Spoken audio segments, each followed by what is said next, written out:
Hello everybody, it's your girl Fiangi and today mag-unbox tayo ng new sunscreen ng Brilliant. Pero first, pakinggan nyo.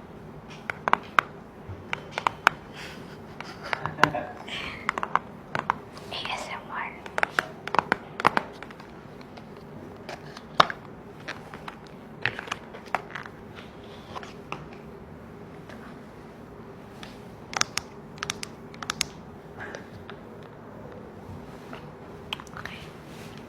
So, ang first impression ko dito sa new sunscreen ng Brilliant is very travel-friendly siya. Kasi kita niyo, ito siya. Ito yung size niya, pero punong-puno siya ng laman sa loob. And also, meron siyang SPF 50 PA++++ na mapoprotect ka talaga sa araw, sa UV rays.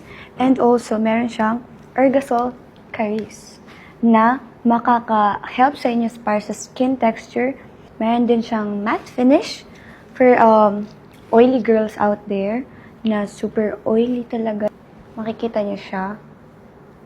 Meron siyang matte finish talaga and perfect na perfect to para sa mga oily girls out there. Kaya if I were you, ayan o. And wala siyang white kasa. Look. Be-blend lang natin siya ng maayos. Diba?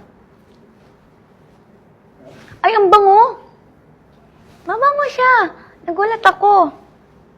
Ang mabango siya. Pwede itong cologne. Kita niyo yan. Ito yung meron sunscreen and ito yung wala. So, before and after. Look at that glow. And later, matte finish na siya. Diba? Bibigyan ka niya talaga ng glow. Kita niyo siya. Kaya kung ako sa inyo, check out niyo na to.